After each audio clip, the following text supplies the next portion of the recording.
नमस्कार, रणभेरी 2022 में आप सभी का स्वागत है। मैं हूं आपके साथ यशी शुक्ला।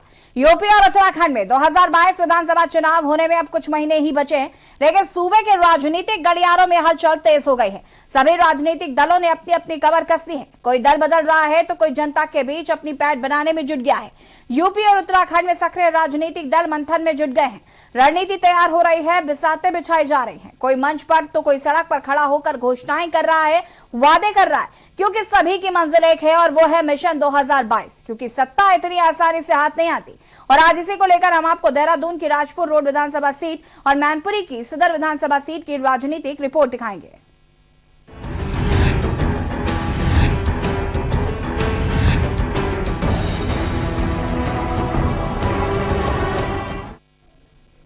रणभेरी 2022 में बात करेंगे विधायक जी ने क्या किया। उत्तराखंड में चुनावी पारा चढ़ता जा रहा है। लगातार एक के बाद एक भाजपा, कांग्रेस और आम आदमी पार्टी का शीर्ष नेतृत्व उत्तराखंड दौरे पर है। चुनाव के मद्देनजर कोई भी पार्टी कोई कसर नहीं छोड़ना चाहती है। राज्य की 13 सरकार अपने मैनिफेस्टो के कामों को पूरा करने में जुटी है, तो वहीं विपक्षी दल लगातार जनता के बीच पहुंचकर अपना वोट बैंक मजबूत करने में जुट गए हैं। राज्य की राजधानी देहरादून की राजपुर रोड विधानसभा सीट पर सभी दलों के नेता अपनी अपनी पार्टी के समीकरणों में को दुरुस्त करने में जुट गए हैं। देखिए रिपोर्ट। रणभेरी 2022 का चुनावी रण तैयार। देहरादून की राजपुर विधानसभा सीट के दिल में क्या है? राजपुर विधानसभा सीट से कौन मारेगा बाजी?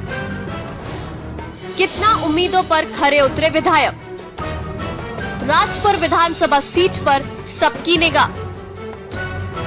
राजपुर सीट से भाजपा के खजान दास है विधायक। किसके सिर सजेगा 2022 का ताज? नमस्कार, रणभेरी सन 2022 में आपका बहुत बहुत स्वागत है। इस वक्त मैं मौजूद हूँ राजधानी देहरादून के दिल कहे जाने वाले घंटाघर पर, जहां से भाजपा के खजान दास विधायक हैं। आज के न्यूज इंडिया की टीम राजपुर विधानसभा क्षेत्र में जाएगी और जनता से जानेगी कि कितना जो मौजूदा विधायक हैं खजान दास, उन्होंने विकास कार्य किया है अपने क्षेत्र में। राजपुर रोड विधानसभा सीट उत्तराखंड की महत्वपूर्ण विधानसभा सीट है। देहरादून जिले में स्थित राजपुर रोड विधानसभा क्षेत्र अनुसूचित जाति के उम्मीदवारों के लिए आरक्षित है। राजपुर विधानसभा साल 2008 के विधानसभा निर्वाचन क्षेत्र परिसीमन आदेश से अस्तित्व में आई। यहाँ 2017 में हुए विधानसभा चुनाव में बीजेपी के खजान दास ने कांग्रेस के राजकुमार ठुकराल को हराकर विधायक की कुर्सी पर कब्जा किया था। 2017 राजपुर विधानसभा का चुनाव का परिणाम, भाजपा के खजान दास ने दर्ज की जीत। खजान दास को मिले 36,601 वोट। कांग्रेस के राजकुमार को हराया 8,632 वोटों से। राजकुमार ठुकराल को मिले 27,969 वोट। राजपुर रोड विधानसभा क्षेत्र में लगभग 1,20,000 वोटर है। वहीं जब के न्यूज इंडिया की टीम ने जनता के बीच पहुंची, तो वहीं जनता विधायक खजान दास के कार्यकाल को लेकर खुश दिखाई दी, तो कहीं नाखुश। विधायक जी कार्यकाल पर क्या कहना है जनता का, आप खुद देखिए। रणभेरी सन 2022 के खास कार्यक्रम में आपका बहुत बहुत स्वागत है। इस वक्त मैं मौजूद हूँ राजपुर विधानसभा क्षेत्र के वार्ड नंबर 29 में, जहाँ पर कुछ लोग हमारे साथ मौजूद हैं। उनसे बात करेंगे कि किस तरह का जो कार्यकाल विधायक जी खजान दास का यहाँ पर रहा है। उनसे बात करेंगे। क्या नाम है आपका? मेरा नाम सुखवीर सिंह है और मैं वार्ड नंबर 29 में रहता हूँ और आम कार्य करता हूँ। सर, कितना विकास कार्य हुआ है विधायक जी के कार्यकाल में और कितना खुश हैं उनके कार्यकाल को? हमारे माननीय विधायक जी ने बहुत कार्य किए हैं वार्ड नंबर 29 में और डालानवाला क्षेत्र में। सड़कें हैं और ये हाई टेंशन है, उन्हीं की कृपा से ये हटाई गई है। हाई टेंशन तार को लेकर पहले भी कई मौतें हो गई, तो आपने पूर्व जो विधायक थे उनके वक्त भी ये दिक्कत रहती थी क्या? जो पूर्व में विधायक थे, जो राजकुमार विधायक थे, उन्होंने कितना काम किया है? उन्होंने कुछ भी काम नहीं किया है। अपने रहते रहते उन्होंने सिर्फ मजे लिए हैं और कोई सत्ता में कोई काम नहीं करा है। हमारे खजान दास जी ने मोदी जी के नेतृत्व में बहुत कार्य कराए हैं और कर रहे हैं अभी भी। हमारे कितना खुश हैं? बहुत खुश हैं। हम बहुत खुश हैं कि हाई टेंशन हट गई है। और भी लोग हैं, उनसे बात करेंगे कि किस तरह से जो विधायक हैं खजान दास, उनका कार्यकाल कितना मतलब खुश भरा रहा है लोगों के लिए। क्या नाम है? मेरा नाम मोतीराम है। मोतीराम जी, किस तरह से देखते हैं कि कितना विकास क्षेत्र में हुआ है खजान दास के कार्यकाल में? क्योंकि विधायक रह चुके हैं, 5 साल का कार्यकाल समाप्त होने वाला है, आगामी विधानसभा चुनाव भी आ रहे हैं। तो किस तरह से देखते हैं कितना विकास कार्य हुआ है? देखिए, खजानदास जी ने जितना काम किया है, अभी इस वार्ड 29 में ही ले लीजिए जितनी सड़कें बनी हैं, और खास करके जो बिजली का भी हाई टेंशन लाइन हटाने का था, पूर्व विधायक जो राजकुमार जी थे सिर्फ अपने घर पे हटवाई थी लाइन, और उसके सिवा कुछ नहीं किया। और साथ साथ वो मलिन बस्तियों के नियमितीकरण के लिए भी वो अध्यक्ष बने थे, लेकिन उन्होंने अपने घर का और 4 पट्टे इशू करवाए थे, बाकी किसी जनता को ध्यान नहीं किया। लेकिन हाई कोर्ट के आदेश के बाद खजानदास जी पूर्व मुख्यमंत्री जी के त्रिवेंद्र जी के साथ मिल करके उन्होंने इस बस्ती का नियमितीकरण के लिए प्रयास किया, और अभी भी प्रयास कर रहे हैं। उन्होंने काम बहुत अच्छा किया है, जनता भी। जो पूर्व विधायक हैं वो उनका कहना है कि अगर नियमितीकरण की बात करें तो जो मालिन बस्ती हैं तो वो उनका कहना है कि हमारे वक्त में भी ये जो चल रहा था हमने ही पानी, बिजली, सड़कें का जो कार्य है वो हमने किया है। उसको किस तरह से देखते हैं? जनता को भी पता है कि पानी बिजली का उन्होंने कितना काम किया है, सड़कों को काम कितना किया है। उन्होंने सिर्फ इस नदियों के किनारे के सारी जमीन बेची है, इसके सिवा उन्होंने कुछ काम नहीं किया है। काम जो हुआ है बीजेपी की सरकार में आके काम शुरू हुआ है। उनको पता है जहां उनका फायदा होता था वहीं पे काम किया राजकुमार जी ने, बस, और कोई काम नहीं किया है। मतलब कितने में से कितने नंबर देंगे आपके जो विधायक हैं खजानदास जी को? मैं तो 100 में से 100 नंबर दूंगा, क्योंकि जिस तरीके से उन्होंने काम किया है, अभी उन्होंने जितने काम किए उससे जनता भी खुश है और हम लोग भी खुश हैं। चलिए, बहुत बहुत शुक्रिया। और महिलाएं भी हैं, कुछ महिलाओं से भी बात करेंगे। महिलाएं, क्या नाम है आपका? Manjeet Shah, 29 number ward. Ma'am, आप के क्षेत्र में विधायक जी का कितना आना जाना है, क्योंकि महिलाओं का अहम रोल होता है विधानसभा क्षेत्र में? किस तरह देखते हैं कि चुनाव में के वक्त जो विधायक जी के वादे किए थे विधायक जी ने अपने कार्यकाल में, कितना पूरा हो पाया? खजानदास जी के बारे में पूछ रहे हैं या खजानदास जी के बारे में पूछ रहा हूँ, जो मौजूदा विधायक हैं आपके क्षेत्र के? खजानदास, मैं आपको बताती हूँ कि मैं 30 साल से माननीय विधायक जी उनके साथ थी, राजकुमार जी के साथ। 30 सालों में उन्होंने हमारे से इतने झूठे वादे किए कि हम मालिकाना हक दिलवाएंगे। हमने उनके साथ चप्पलें तक अपनी घिस दी, इतनी लेडीज में लेकर जाती थी उनके साथ में। उन्होंने हमारा कोई काम नहीं किया और आज तक हमें मालिकाना हक नहीं मिला। उसके बाद मालिकाना हक तो अभी भी नहीं मिला, सिर्फ 3 साल के बाद। अभी भी नहीं, मालिकाना हक नहीं। 30 सालों में जो उन्होंने हमारे साथ झूठे वादे किए, हम ये कहते हैं नेता कोई भी हो लेकिन झूठे वादे ना करे। तो मैं जब 30 सालों से उनके साथ थी, उन्होंने हमें मालिकाना हक नहीं दिलाया। मालिकाना हक की अगर बात करूं तो जो विधायक राजकुमार है उनके वक्त भी नियमितीकरण की बात चल रही थी, अभी मौजूदा टाइम में भी नियमितीकरण। मैं खजानदास जी के साथ में हूँ, इनकी पार्टी से जुड़ी हूँ।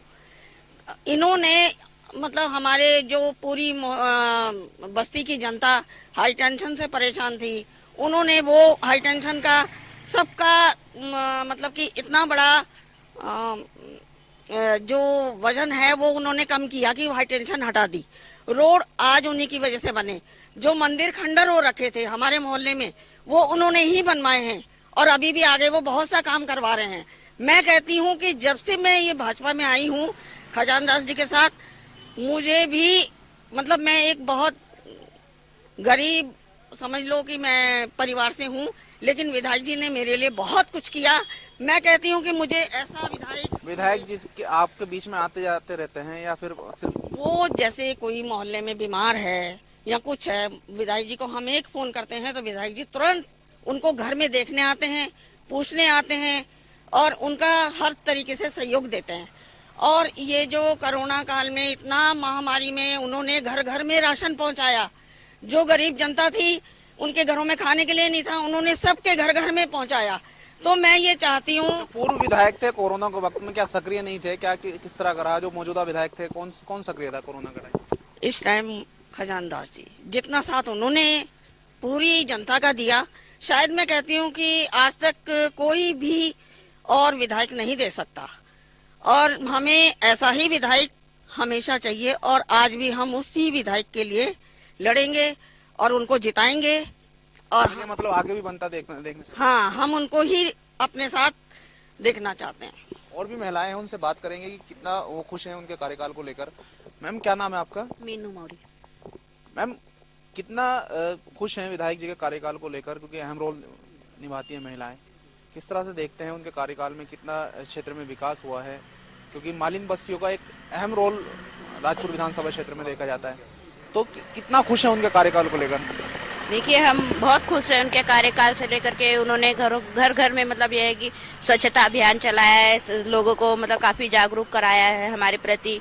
जो महिलाओं के सम्मान का भी हक दिलाया उन्होंने, काफी मतलब गरीबों की बहुत सहायता करी है। छोटे मोटे कार्य में अगर हमें जरूरत पड़ती है, हम उनसे सिफारिश करते हैं तो तुरंत वो हमारी बातें मानते हैं, सुनते हैं, आते हैं हमारे सुख दुख में हर तरीके से मतलब वो मदद करते हैं। पूर्व में जो विधायक थे वो किस तरह के का व्यवहार रहता था, कितना विकास कार्य उनके द्वारा हुआ है?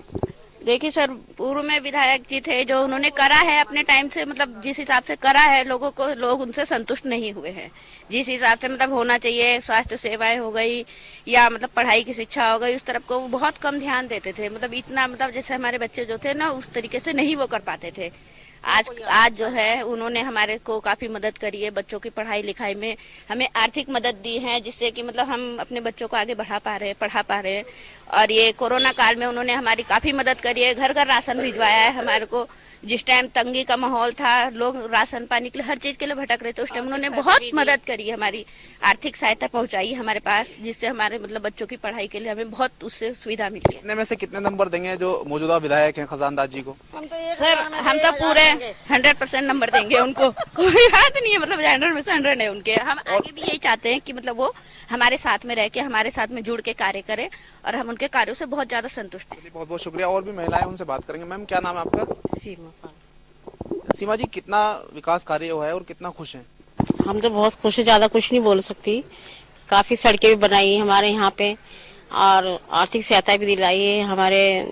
हमारा दुख सुख में भी वो आए, हम जब भी हमने याद किया वो आए, हमारी बात सुनी उन्होंने, काफी मदद करी उन्होंने। हमें ऐसे ही विधायक चाहिए। कितना मतलब आगे भी विधायक बनता देखना चाहते हैं उनको? हम विधायक जी ने हमारे लिए बहुत कुछ करा, हमने छोटे मोटे कार्य भी करे, उसमें हमने निमंत्रण करा, उसमें भी आए विधायक जी, सुनते हैं हमारी पुकार। आर्थिक सहायता भी दिलाई, 2018 में आपदा आई थी, उसमें भी उन्होंने मदद करी हमारी। चलिए, बहुत बहुत शुक्रिया। और कुछ और जनता भी यहाँ पर मौजूद है, उनसे बात करेंगे कि कितना खुश है वो कार्यकाल को लेकर। सर, क्या नाम है आपका? तो हो चुका है सर, क्या नाम है आपका? राहुल है। राहुल जी, आप युवा हैं, कितना विकास क्षेत्र में हुआ है? क्योंकि एक युवाओं का अहम रोल रहता है, और आप जो वार्ड नंबर 29 में आप रहने वाले हैं, कितना जो मालिन बस्तियों का अहम रोल निभाया जाता है मालिन बस्तियों का विधानसभा चुनाव में, किस तरह से देखते हैं इस चीज को लेकर? जैसा कि आप बात कर रहे हैं राजपुर विधानसभा की, और राजपुर विधानसभा के वार्ड नंबर 29 की, तो मैं आपको बताना चाहूंगा, मैं आपके संज्ञान में डालना चाहूंगा कि राजपुर विधानसभा के अंतर्गत मेरे को लगता है सबसे ज्यादा बस्तियां राजपुर विधानसभा के अंतर्गत है। और जो यहाँ पे मूल रूप से जो परेशानी होती है पानी, बिजली और सड़कों की होती है, तो आप सड़कें देख ही रहे होंगे माननीय विधायक जी द्वारा कैसा करा गया है। और हाई टेंशन यहाँ पे सबसे अहम और गंभीर मुद्दा था, जिसमें कई लोगों के प्राण भी जा चुके हैं, जाने अनजाने में कई लोगों के प्राण भी आहुति अपने दे चुके हैं। ऐसे में माननीय विधायक जी द्वारा चुनाव जीतने से पहले उनका एजेंडा था कि हाई टेंशन हटाई जाएगी, और सबसे पहले उन्होंने द्वारा हाई टेंशन हटाई चुनाव हटाने, तो इसका एक बहुत ही बड़ा यहाँ के स्थानीय लोगों को लाभ मिलता है। तो कहीं ना कहीं खजानदास जी द्वारा एक देश के प्रति, समाज के प्रति, प्रदेश के प्रति और अपनी विधानसभा के प्रति अच्छा काम किया, जैसे हम अच्छे नंबर से आते हैं। तो जो आगामी विधानसभा चुनाव हैं, क्या विधायक जी को दोबारा विधायक बनाने के लिए आप तत्पर हैं, या फिर जो पूर्व में विधायक राजकुमार हैं उनका किस तरह का रवैया रहा है, क्या उनको भी आगे जिताने की? ये तो मैं आपको क्या बताऊं, खैर मैं भाजपा समर्थित कार्यकर्ता हूं, तो मैं आपको भाजपा की लाइन ही बताऊंगा।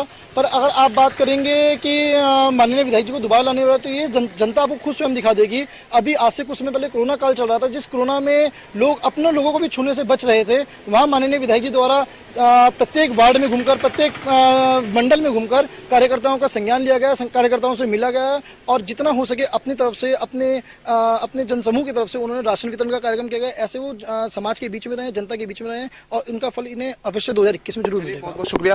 तो आप देख सकते हैं कि यहाँ पर जो हम इस वक्त मौजूद हैं वार्ड नंबर 29 में, और जो मालिन बस्ती का लगभग एरिया ये आता है, तो मालिन बस्तियों का एक अहम रोल विधानसभा चुनाव में रहता है। तो जो कहीं ना कहीं अगर यहाँ की जनता की बात करें तो वो खुश नजर आ रही है, और आगामी विधानसभा चुनाव में दोबारा से खजानदास को जीतते हुए देखना चाहती है।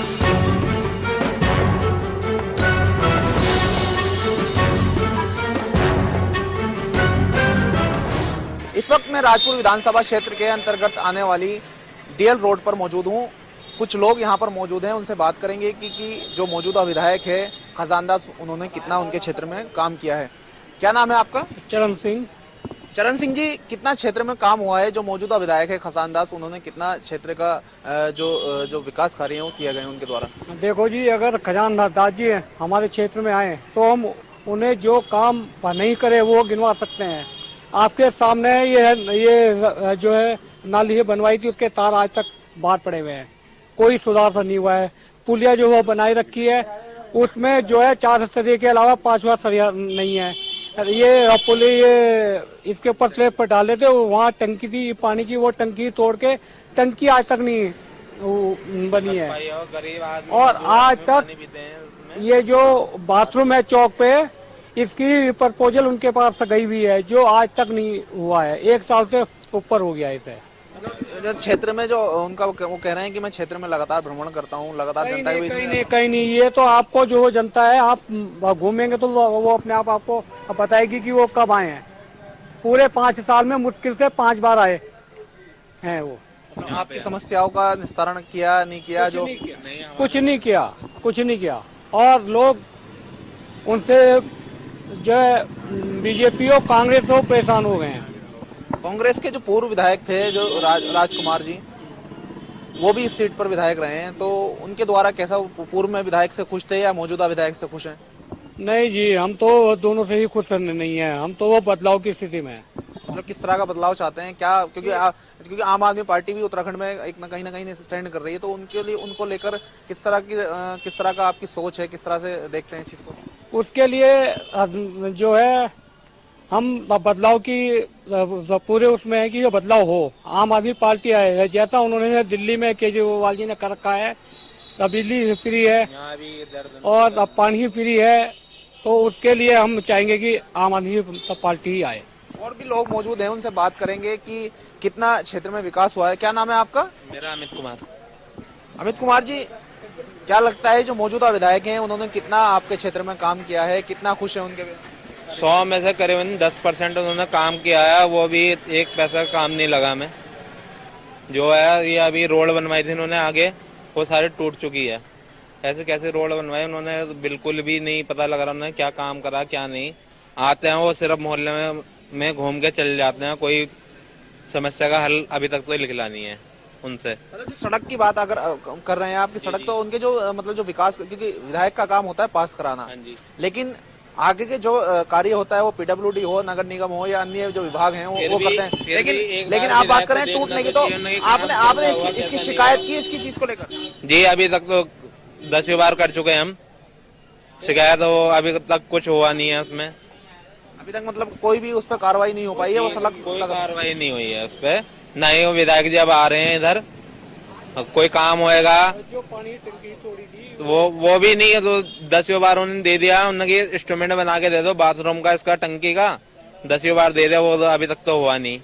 ये बेचारे मजदूर आदमी यहीं खड़े होते हैं, सुबह आके चाय भी पीते हैं यहीं, किसको पानी की प्यास लगती है, कोई हाथ भी धुल लेता है, मुंह भी धुल लेता है, तो अभी तक वो टंकी नहीं लगी है, सिर्फ नल का खड़ा कर रखा है उन्होंने।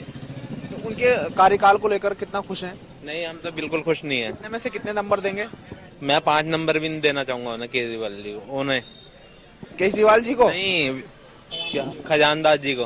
अच्छा, मैं कि जो आगामी विधानसभा चुनाव है, इसका बहुत कम समय बचा है और 5 साल भी समाप्त होने को आ रहा है। जो पूर्व में विधायक थे राजकुमार, उनके कार्यकाल किस तरह का रहा? तो एक बार मैं कहना चाहूंगा, बल्कि उनसे तो थोड़ा बढ़िया काम करके जा चुके हैं राजकुमार जी। उन्होंने कई धर्मशाला वगैरह सब बनवाई, पानी की टंकी भी कई जगह लगवा दी है उन्होंने।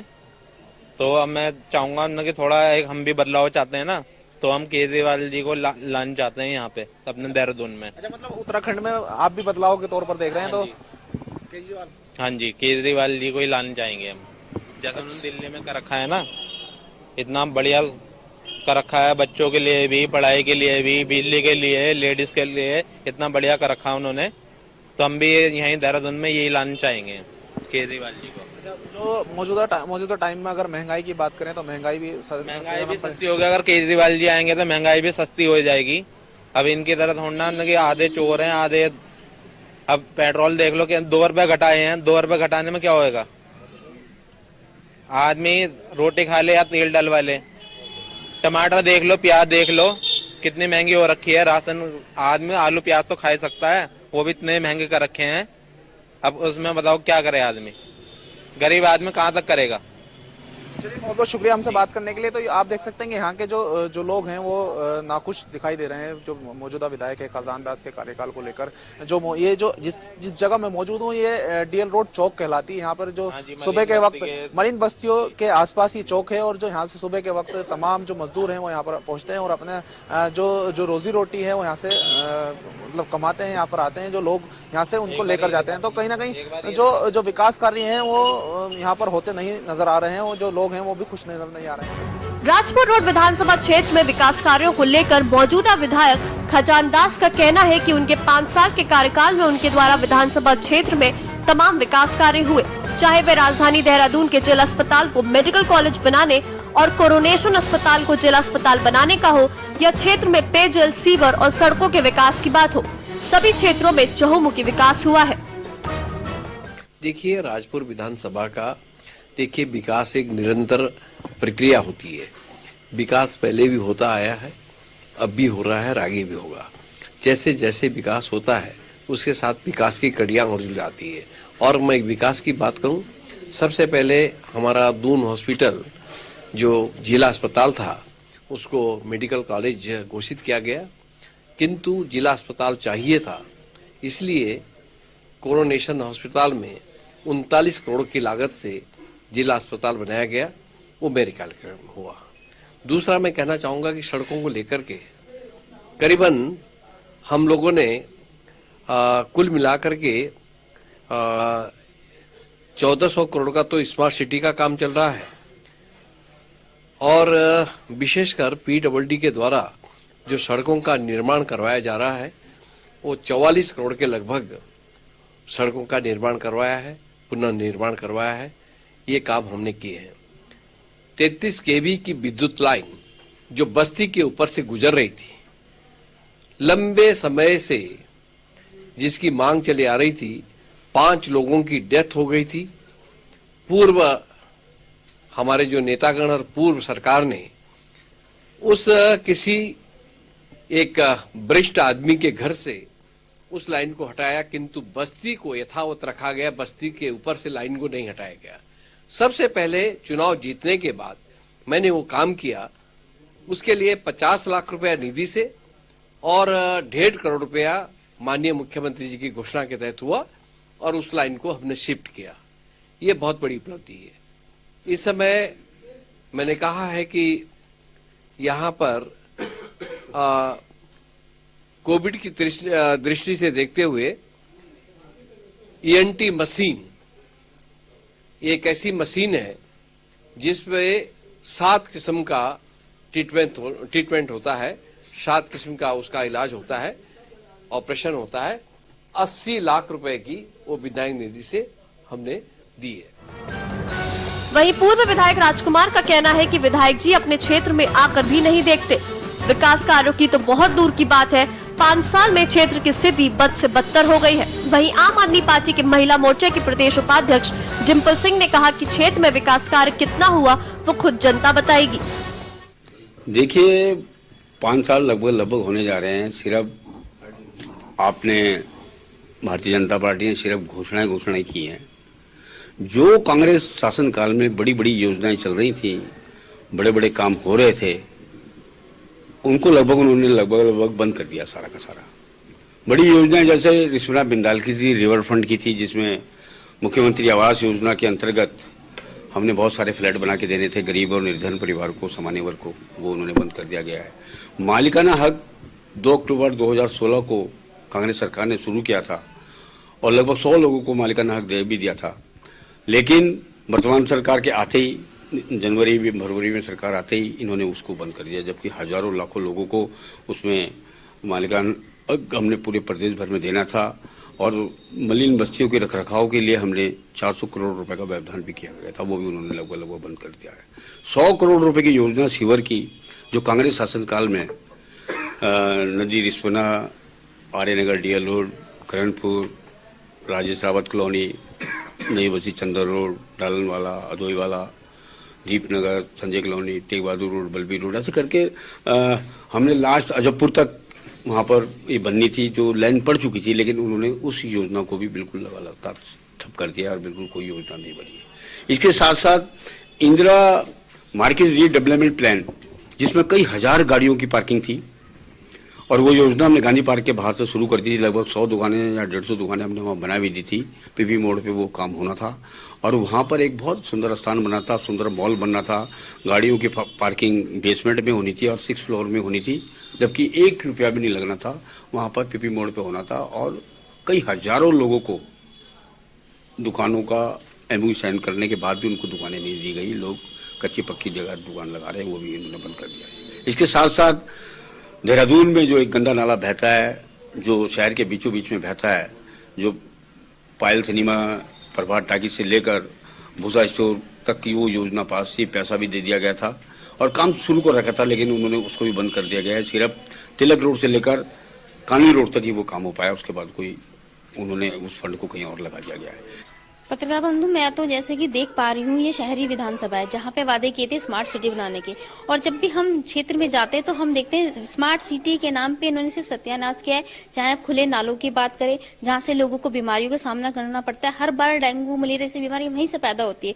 बात करें यहाँ के ट्रैफिक की, तो इतना ज्यादा जाम लगता है क्योंकि उसके लिए भी यहाँ पर सरकार ने कोई भी ऐसा कदम नहीं उठाया जिससे जो आम जनता है वो निजात आप पाए वहां से। और किसी भी तरह का विकास, यहाँ की स्कूल की हालत देख लीजिए, ये वो सिटी है जहाँ पे सारे के सारे बड़े डिपार्टमेंट्स यहीं पर हैं, आपके बड़े गवर्नमेंट हॉस्पिटल, पुलिस के बड़े डिपार्टमेंट, कहीं पर भी कोई ऐसा विकास नजर नहीं आता कि देश की जो हमारा उत्तराखंड है उसकी राजधानी का एक पोर्श आप विधानसभा एक हॉट सीट मान सकते हैं राजपुर रोड, और जहाँ पे खजानदास जी ने पिछले 4.5-5 साल पूर्व नाले 4.5 भी नहीं आकर नहीं देखा है कि उनकी विधानसभा में हुआ क्या है। जनता त्रस्त है, जनता परेशान है कि आखिर हमने अपना वोट सिर्फ गड्ढे में डाला है, उसके अलावा विकास के नाम पर सिर्फ यहाँ पे बातें हुई हैं, सिर्फ यहाँ पे ठगा गया पूरी तरह से जनता। आगामी विधानसभा में भाजपा, कांग्रेस और आप पार्टी कोई कसर नहीं छोड़ना चाहती, लेकिन देखने वाली बात होगी कि राजपुर विधानसभा पर जनता किसके सर जीत का सेहरा बांधती है।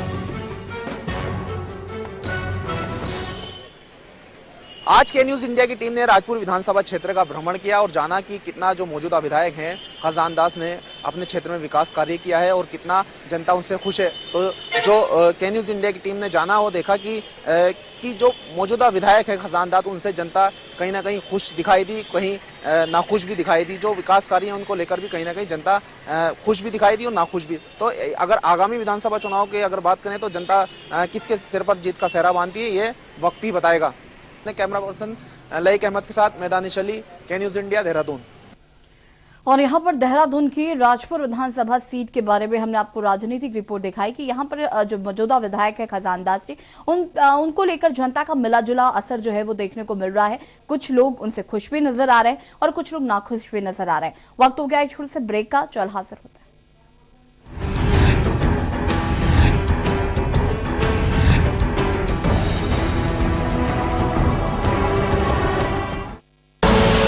आप देख रहे हैं के न्यूज, खबरों का सारथी। प्रधानमंत्री जी के महासंकल्प को आत्मसात करते हुए मुख्यमंत्री पुष्कर सिंह धामी के नेतृत्व में उत्तराखंड सरकार जल जीवन मिशन को बेहतर तरीके से क्रियान्वित कर रही है। साथ ही राज्य के नागरिकों को सहभागी बनाकर हर घर में शुद्ध पेयजल पहुंचाने के लिए कृत संकल्पित है। राज्य की अधिकांश भूमि पहाड़ी होने की वजह से पानी की काफी समस्या हुआ करती थी। कई स्थानों पर तो पानी लाने के लिए बच्चों एवं महिलाओं को दूर तक जाना पड़ता था।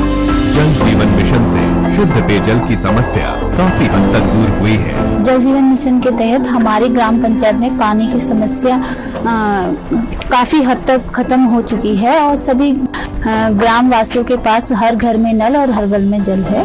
अब घर में भरपूर पानी आने से स्थानीय लोगों ने घर में ही पर्यटकों के लिए होम स्टे जैसी सुविधाएं प्रारंभ कर दी हैं, जो पर्यटकों के लिए ठहरने का बेहतर विकल्प भी है। स्थानीय लोगों के लिए आजीविका का एक जरिया बना है। हमारे यहाँ पहले 1-2 होम स्टे हुआ करते थे और उनके लिए उन लोग टैंकर से पानी डलवाते थे, लेकिन अब सभी को पानी पर्याप्त मात्रा में मिल रहा है तो सभी ने होम स्टे बनाने शुरू कर चुके हैं और लोगों को इससे काफी फायदा है। राज्य के ग्रामीण क्षेत्रों के लगभग 15 लाख घरों में से 60 लाख से अधिक घरों को नलों से जोड़ा जा चुका है। शहरी क्षेत्रों में लगभग 12 लाख घरों में से 5 लाख से अधिक घरों को पेयजल योजना से जोड़ा जा चुका है। उत्तराखंड सरकार द्वारा दिसंबर 2020 तक हर घर तक शुद्ध पेयजल पहुंचाने का लक्ष्य रखा गया है। मुख्यमंत्री पुष्कर सिंह धामी के नेतृत्व में जल जीवन मिशन राज्य में आजीविका के नए आयाम रचते हुए पलायन को विराम दे रहा है, साथ ही आत्मनिर्भरता की संकल्पना को भी साकार कर रहा है। जल जीवन मिशन, हर घर खुशियां, हर घर जल।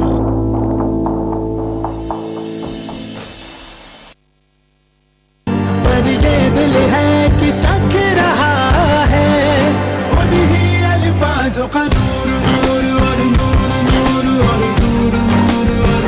दूर कितना भी जाओ, इस जुबान से दूर ना जा पाओगे। रुमर बोलो जुबान केसरी।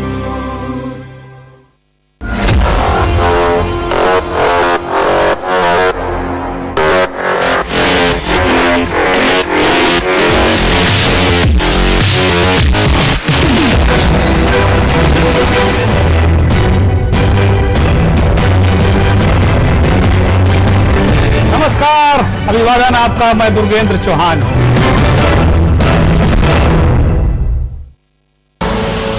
आप देख रहे हैं के न्यूज, खबरों का सारथी।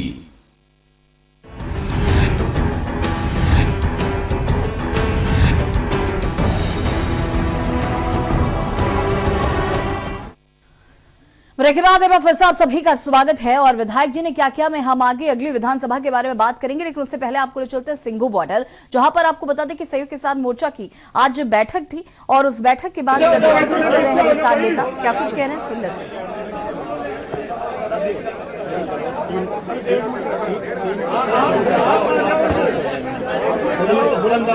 लंबा बोल रहे हैं।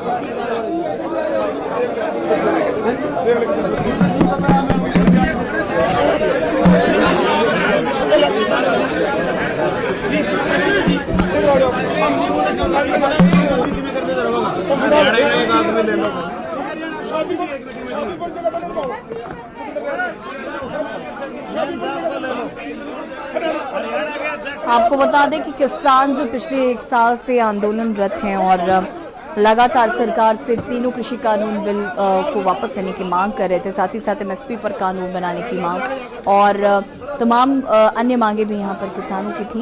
और प्रधानमंत्री नरेंद्र मोदी ने प्रेस कॉन्फ्रेंस माफ कीजिएगा देश को संबोधित करते हुए इस बात को कहा था कि तीनों जो कृषि कानून हैं उन्हें वापस लिया जाएगा और उसके बाद फिर जो संवैधानिक प्रक्रिया है वो भी शुरू हो।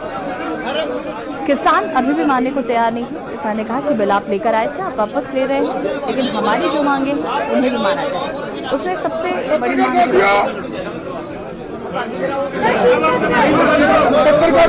आज बहुत ही अहम मीटिंग थी। क्या हो गया भाई, रुक जाओ यार, हमारा रुक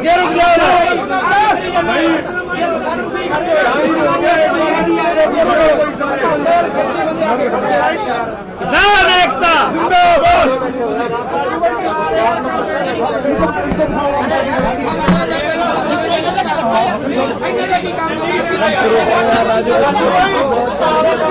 पत्रकार साथियों, आज बहुत ही महत्वपूर्ण मीटिंग थी। हमारा मोर्चा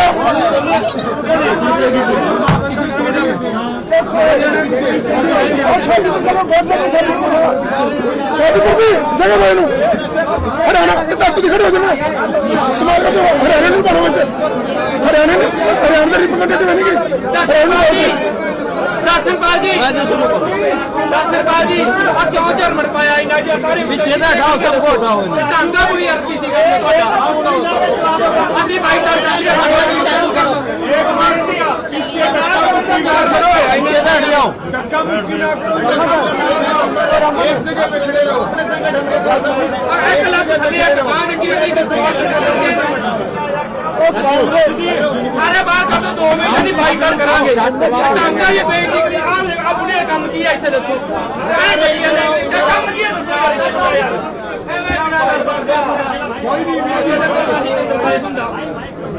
साइड में हो 2-4 किसान आ रहे सारे साइड में हो लो साइड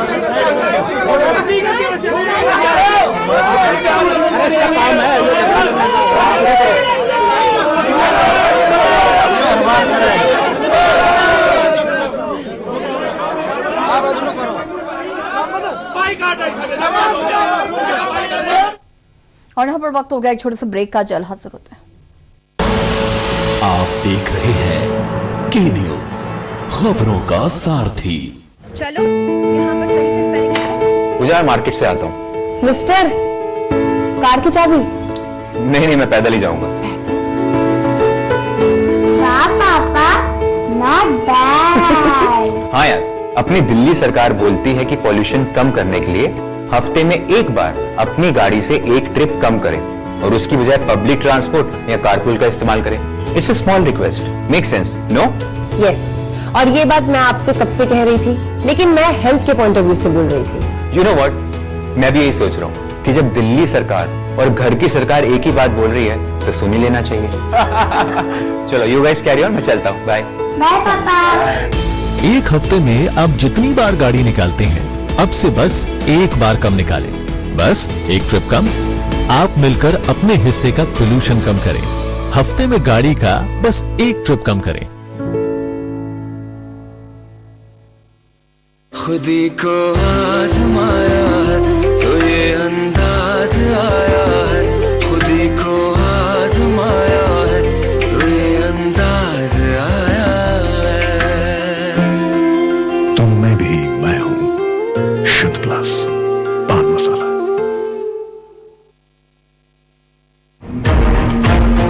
भारत माता की, हमारे देश के वीर जवानों की जय हिंद। हमारे देश के महान सेनानियों और सैनिकों के अमर बलिदान और उनके समर्पण को प्रणाम करते हुए मुख्यमंत्री पुष्कर सिंह धामी जी ने इनके सम्मान में महत्वपूर्ण निर्णय लिए हैं। उत्तराखंड से द्वितीय विश्व युद्ध की वीरांगना एवं वेटरन की पेंशन को 8,000 रूपए से बढ़ाकर अब प्रतिमाह 10,000 रूपए कर दिया गया है।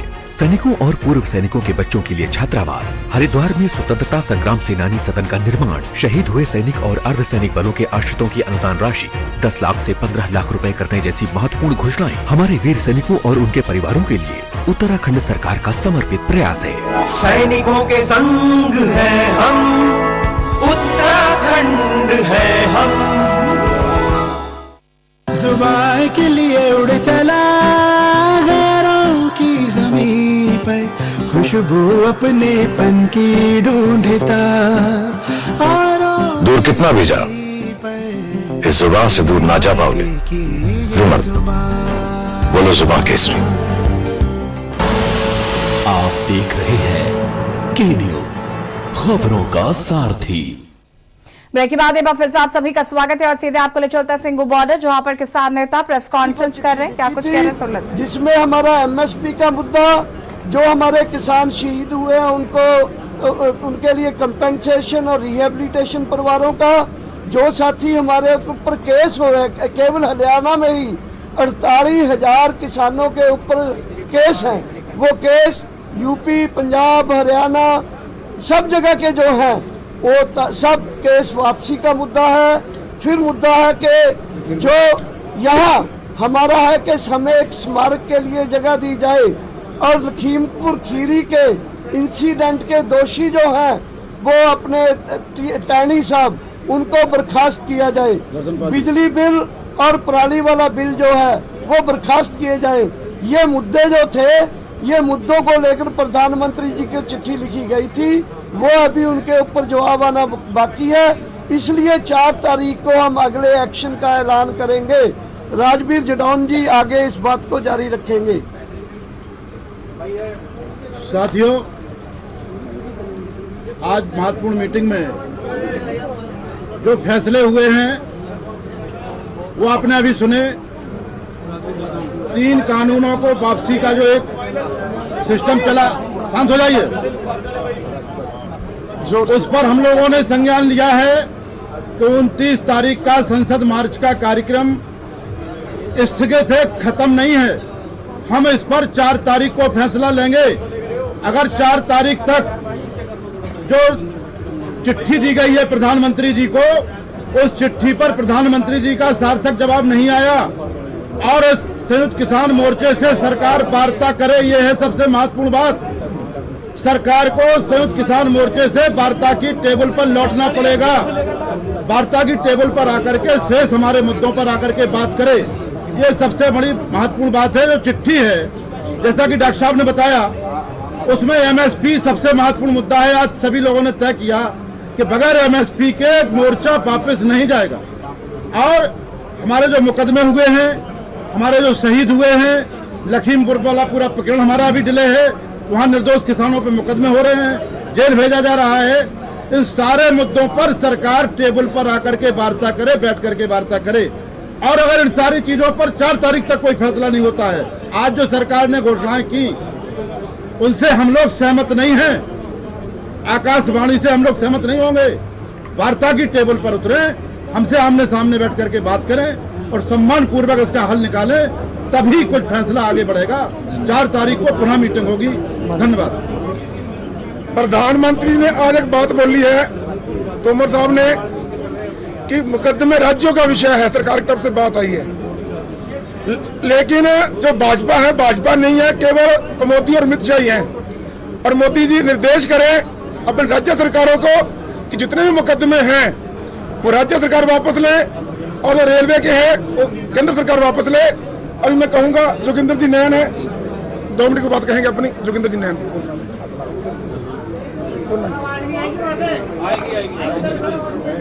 बोल देंगे सर, दिल्ली तो तो किसी पटना लागू तो आप आगे आ जाओ। अरे बोल दो नहीं आप पूरे देश के किसान आप पत्रकार बंधुओं के माध्यम से बता देना चाहता हूँ कि संयुक्त मोर्चा की तरफ से जो आह्वान किए गए थे वो आज तक सफल रहे। आने वाली 29 तारीख को जो कार दी गई थी उसको कुछ समय के लिए पोस्टपोन कर दिया गया था।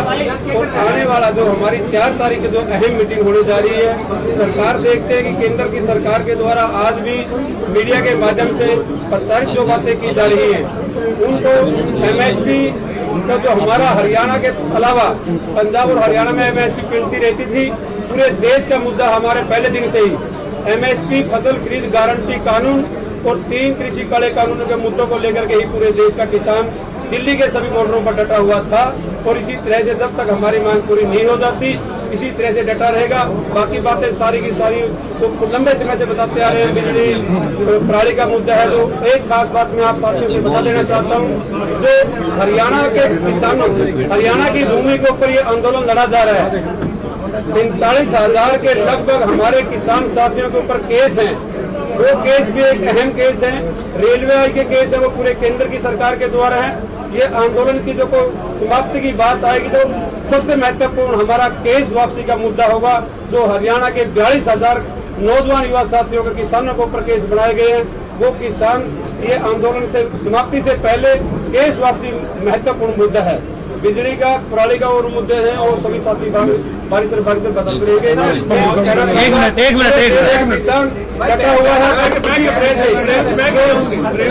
पूरा होने पर पूरे देश का किसान लाखों की संख्या में टिकरी गाजीपुर बॉर्डर से इस बात के लिए पूरे देश का किसान का धन्यवाद। जय जवान। आप लोगों को ये बता देना चाहते हैं कि मीडिया और कुछ मीडिया और सरकार के द्वारा भ्रम फैलाया जा रहा कि पंजाब और बाकी लोग एमएसपी और कानून के मुद्दे पर अलग अलग हैं। पहले ही बैठक में प्रस्ताव रख के ये तय हुआ है और ये पहले दिन से है कि हम कहीं अलग अलग नहीं हैं। एमएसपी की मांग सबकी है। एक संगठन आह्वान करेगा तो सब जाएंगे, एक संगठन रुकने का आह्वान करेगा तो सब रुकेंगे। आंदोलन की दशा और दिशा 4 तारीख में होगी। आप लोगों का धन्यवाद। आज का अध्यक्ष मंडल उसका बड़ा है। एक बात कहना चाहते हैं देखो, जो प्रधानमंत्री का ऐलान आया है, हम इतना नहीं कि बहुत एडमेंट है, रेसिप्रोकल भी है।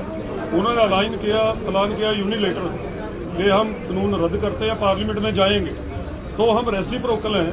हमने भी ये फैसला किया कि 29 तारीख का जो है, हम देख रहे हैं उसको कि 29 तारीख को पार्लियामेंट में जाएंगे, कैबिनेट ने कर दिया, कानून रद्द हो जाएंगे, तो इसको वक्ती पोस्टपोन किया है। हम देख रहे हैं बाकी मुद्दे के लिए 4 तारीख रखी है, उसके लिए हमारी संघर्ष की जो तलवार है वो सरकार पर खड़ी है, लटक रही है, संघर्ष नहीं हटेगा। अगर उनसे वो पीछे हटेंगे तो संघर्ष तो चल रहा है, ऐसा नहीं है कि बिल्कुल कोई ऐसी बात है। ये चारे मुद्दों को हम देख रहे हैं। वो 29 और 30 को पार्लियामेंट में MSP गारंटी का कानून, केसों के बारे में और कानून दोनों सदनों में राष्ट्रपति के साइन होने तक इसको वेट एंड वॉच कर रहे हैं। और बिल्कुल सतर्क है संयुक्त किसान मोर्चा, संघर्ष में डटा हुआ है। संयुक्त किसान मोर्चा MSP पर चलेगी। ये लड़ाई लंबी है और वक्ती तौर पर कानून रद्द हो गए हैं। MSP का पार्लियामेंट में देखेंगे क्या बयान आएगा, प्रधानमंत्री क्या कहेगा, उसको हम देखेंगे। 4 तारीख की मीटिंग में उस पर एनालिसिस करेंगे, विचार करेंगे, उसके बाद अगला प्रोग्राम देंगे। धन्यवाद। कोई सवाल हो आपका? क्या रोड मैप एक एक करके प्लीज यही सवाल सबका ही है।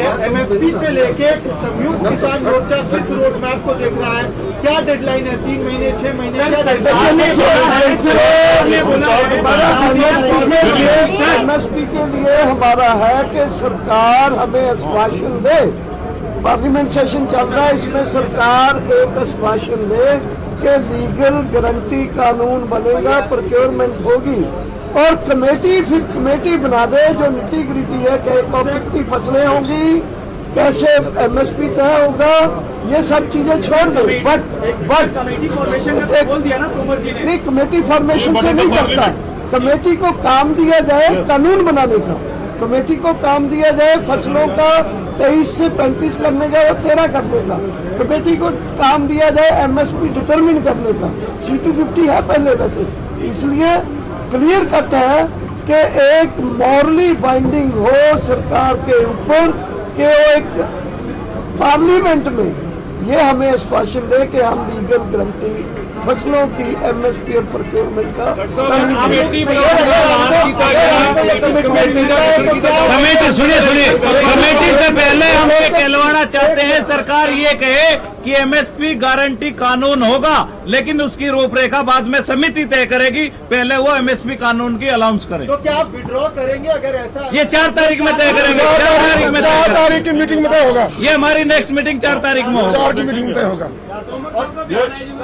बताओ, वो तोमर साहब ये कहते थे कि पहले बिल खत्म हो जाए उसके बाद MSP पे बात करेंगे। अपनी बात पर हैं, बिल वापस लिए हैं, अब MSP पे बात करें। सर, तोमर साहब ने एक और बात कही, बताओ वाली जो इशू है जिसको लेकर के पराली चलाने वाले उस पे वो आप लोगों को पेनलाइज नहीं कर रहे हैं। वो बात हमारी उनकी तय होगी। और यहाँ पर आपने संयुक्त किसान मोर्चा की प्रेस कॉन्फ्रेंस सुनी, जिसमें उन किसानों का जो 29 नवंबर को ट्रैक्टर मार्च था उसे फिलहाल के लिए स्थगित कर दिया गया है और अगली मीटिंग 4 तारीख को होगी। और उन्होंने बताया कि प्रधानमंत्री नरेंद्र मोदी को चिट्ठी लिखी गई है और उन्हीं के जवाब के बाद ये आंदोलन की दिशा और दशा को तय किया जाएगा। अब सीधे आपको ले चलते हैं महोबा, जहां पर प्रियंका गांधी वाड्रा जनसभा को संबोधित कर रही। क्या कुछ कह रही सुन लेते हैं। मटर, चना, गेहूं का दाम नहीं मिलता, सिंचाई के लिए पानी नहीं है। भूपेश बघेल जी ने कहा कि आवारा पशु की जो समस्या है वो सिर्फ उत्तर प्रदेश में नहीं है, सिर्फ बुंदेलखंड में नहीं है, छत्तीसगढ़ में भी थी। लेकिन जब सरकार की नीयत ठीक थी, इनकी सरकार ने एक ऐसी व्यवस्था बनाई, ऐसी योजना बनाई कि अब वहां पे ये समस्या नहीं है। वो कह रहे हैं कि गोबर को भी खरीदते हैं, किस लिए? ताकि ये समस्या दूर हो, ताकि आवारा पशु न घूमे। यहां उत्तर प्रदेश की सरकार तो ये मानती और पहचानती भी नहीं है कि ये एक बड़ी समस्या है।